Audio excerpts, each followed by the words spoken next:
जय बद्री विशाल। मैं पूजा रावत फिर से हाजिर हूँ एक न्यू रिएक्शन के साथ। तो आज के रिएक्शन की बात करते हैं, सीधे बात को इधर उधर ना भटकाते हुए ऋतु यादव जी पे। जी हाँ, तो ऋतु यादव का वीडियो मैंने देखा, काफ़ी कुछ ऋतु यादव उसमें कह रही हैं, बुरा भी लग रहा है क्योंकि अकेली औरत है तो बुरा तो लगता ही है। अकेली ज़िंदगी काटना बहुत टफ होता है, जब खास करके बच्चे भी साथ ना दें। बच्चे, आजकल के बच्चे हकीकत में हैं ही चिड़चिड़े, मेरे हो चाहे तुम्हारे हो चाहे किसी के भी हो, सबके ऐसे ही हैं। बहुत कम बच्चे समझदार आज के युग में हैं, वरना अदरवाइज़ सब यही सोचते हैं कि हम लोग बहुत समझदार हैं और माँ पापा हमको बेवजह डांटते हैं या बेवजह चिल्लाते हैं हम पर। उनकी आजकल की सोचना पता नहीं क्या हो गई इन बच्चों की, भगवान जाने। लेकिन ऋतु एक जो बात कह रही है ना कि मैं सब कुछ झेल रही हूँ, मैं कैसे अकेली औरत स्ट्रगल करती हूँ, या फिर सब लोग ऐसे करके देखते हैं मुझे, इस नज़रिए से देखते हैं, या फिर सब ऐसा बोलते हैं, या फिर मेरी मदद कोई नहीं करता, ना घर वाले ना बाहर वाले। तो ऋतु जी, सबसे पहले तो एक बात बता दूँ, आज के युग में ना सब लोग अपने तक ही सीमित रहते हैं। बहुत कम ऐसे होंगे जो थोड़ा बहुत हेल्प करते होंगे एक दूसरों की, और खुद ही स्ट्रगल करना पड़ता है। और सबसे पहले बात ये आपको समझनी होगी, जाननी होगी कि आप ही ऐसी फर्स्ट महिला नहीं हो। ये आपकी गलत फहमी है। भगवान ना करे ऐसे दिन किसी को दिखाए, पर बहुत सारी औरतें ऐसी हैं समाज में। मैं नहीं बोल पाऊँगी क्योंकि मुझे कुछ टाइम बाद मायके जाना है, वहाँ पे कुछ बातें हुई थी मायके में, तो फ़िलहाल मैं ब्लॉग नहीं बना सकती हूँ। वहाँ पे का जाना था, लेकिन आज फिर से अचानक से खबर आई कि मायके में ही कोई अगल बगल भाई साहब थे, अचानक उन्हें हार्ट अटैक आया, वो भी एक्सपायर हो गए। 2 परिवारों में पहले से ही ऑलरेडी इस बात के बाहर नहीं थी क्योंकि वहाँ पे एक्सपायर हो रहे थे कोई 2 क्यों 3। एक भाई को एक्सपायर हुए महीने भर हो गया, महीने से ज़्यादा हो गया, लेकिन वही है ना, 1 साल तक या 6 महीने तक त्यौहार नहीं मनाते हैं। उसके बाद वरना मैं वहाँ पे जाके आपको एक ऐसी हस्ती से आपकी मुलाकात करवाती ना, उनको देखकर तो आप शायद, मुझे लग रहा है, कभी बोल भी नहीं सकते थे कि मुझे दूसरी शादी करनी है, या मैं नहीं उठा पा रही हूँ खर्चा, या मैं नहीं कर पा रही हूँ ये कुछ। और रही हम लोगों की बात, हम ही कहूँगी क्योंकि मैं भी बोलती हूँ कि हम लोग तुम्हें ऐसा कहते हैं या गलत सजेस्ट करते हैं, तो ये आपकी गलत फहमी है ऋतु। मैं तुम्हें सबसे पहले बता दूँ, गलत किसी ने भी तुम्हें नहीं कहा, ना साक्षी ने कहा, ना रश्मि ने कहा, परी ब्लॉग ने, यानी कि ना मैंने कहा, नहीं शायद और रिएक्शन 1-2 मैंने देखे नहीं अभी। थंबनेल देखा था लेकिन वीडियो खोल के नहीं देखी, तो मुझे नहीं लगता कि किसी ने भी तुम्हें गलत सजेस्ट किया होगा। अगर तुम्हें हमारी बातें गलत लगती है तो इसके लिए हम माफ़ी चाहेंगे तुमसे।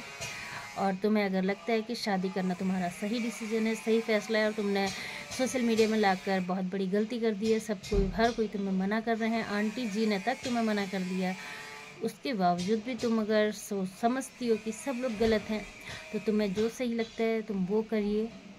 बस माता रानी करे कि आगे सब कुछ सही रहे, नॉर्मल रहे। और क्या बोलूँ मैं, बस बच्चे तुम्हारा साथ दें, बच्चों को छोड़ना मत, चाहे कुछ हो जाए।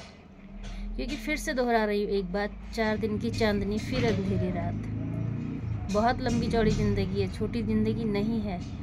अभी नहीं पता हमको कि हमारे साथ अगले पल क्या होगा, या हम कितनी लॉन्ग लाइफ जिएंगे, या क्या पता आज का ही दिन या अभी का दिन ही हमारा आखिरी दिन हो, ये किसी को नहीं पता। ठीक है, इसलिए अगर तुम्हें करनी है शादी तो तुम पब्लिक को दोष मत दो, तुम खुद से शादी करो। लेकिन सबसे पहले एक बात मत भूलना, शादी तो तुम करोगे, लेकिन उसके बाद जो भैया की तुम्हें गवर्नमेंट स्कीम मिल रही है या मिलने वाली होंगी बाद तक, वो सारी यहीं ख़त्म हो जाएंगी तुम्हारी शादी तक ही। आगे तुम कुछ भी नहीं सोच पाओगी, कुछ भी नहीं कर पाओगी, और उससे आगे अब तुम्हारी मर्जी है, फैसला तुम्हारे हाथ में है। तुम्हें भैया की स्कीमें सारी लेनी है, या जो पैसे पेमेंट मिलती है, पेंशन मिलती है, या जो भी कुछ सरकारी योजना होती है, वो उनका लाभ तुम लेना चाहोगे, या नहीं। अगर लेना चाहोगे तो तुम शादी किसी भी कीमत पर नहीं कर सकती, और अगर नहीं लेना चाहोगे तो तुम शादी करिए, खुश रहिए, स्वस्थ रहिए, मस्त रहिए, और बच्चों का साथ बिल्कुल भी मत छोड़ना। बच्चे भी आई होप कि समझ गए होंगे तुम्हारी बातें, और समझेंगे, ज़रूर समझेंगे। एक दिन ऐसा दिन आएगा कि बच्चे भी समझेंगे तुम्हारी बातें। लेकिन सोशल मीडिया में रो धोकर कुछ नहीं तुम्हें मिलने वाला।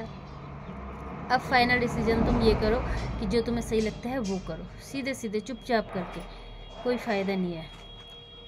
इसे तो सिर्फ एक प्रकार से ड्रामा ही कहा जाएगा फिर, कि बस तुम ड्रामे कर रहे हो, आए दिन नए नए ड्रामे, आए दिन नए नए ड्रामे। अगर तुम्हें शादी करनी थी चुपचाप कर लेते ना, चुपचाप कर लेते ना। और अगर नहीं करनी थी, जनता का तुम्हें फैसला लेना था, जानना था जनता की राय, जनता ने अपनी राय तुम्हारे सामने रखी, उसके बाद तुम भड़क गई हो जनता पे। ये चीज़ें गलत है। ठंडे दिमाग से सोचना तुम क्या सही कर रही हो और क्या गलत कर रही हो, ठीक है। इतनी आसान नहीं होती ज़िंदगी जितना तुम समझ रहे हो। बोलना बहुत अच्छा लगता है कि मैं ये मैं वो, लेकिन तुम अकेली औरत नहीं हो रही। तुम्हारे पास तो माता रानी की कृपा से फिर भी बहुत कुछ है। कई परिवार ऐसे हैं जिनके पास कुछ भी नहीं था, और आज वो इस मुकाम पे हैं कि उनके बच्चे पहुंच गए हैं अकेले दम पे। बहुत बड़ी बात है। स्ट्रगल करना पड़ता है। ये नहीं कि तुम्हारे हस्बैंड नहीं है तो तुम ही स्ट्रगल कर रही हो। जिनके हस्बैंड हैं वो भी स्ट्रगल करते हैं, बहुत कठिन लाइफ जीते हैं, ठीक है। हर किसी की लाइफ में स्ट्रगल आता है, लेकिन थोड़ा सा पेशेंस रखने की ज़रूरत होती है। कुछ साल, ज़्यादा नहीं, कुछ साल। जो समुद्र में ज्वार भाटा आता है ना, वही इंसान की ज़िंदगी का भी हाल है। और आगे तुम समझदार हो। अगर मैंने कुछ गलत कहा हो तो इसके लिए माफ़ी चाहूँगी। बाकी जैसा तुम्हें सही लगे वैसा तुम करो। हम भले ही आ नहीं सकते, कुछ नहीं कर सकते, लेकिन सिर्फ माता रानी से दुआ कर सकते हैं कि माता रानी तुम्हें तुम्हारे बच्चों के साथ और परिवार के साथ हमेशा खुश रखे, और खुशी खुशहाल ज़िंदगी काटो। बस जो तुम्हें सही लगता है वो करो। तो चलो इस वीडियो को करते हैं यहीं पे इन। आई होप आप लोगों को समझ आई होगी, पसंद आई होगी। अगर समझ आई तो लाइक शेयर कमेंट ज़रूर कीजिएगा। साथ में अगर नए मेरे चैनल में हो तो सब्सक्राइब करना बिल्कुल भी ना भूलें। मिलते हैं नेक्स्ट और नए रिएक्शन के साथ। तब तक के लिए जय बद्री विशाल।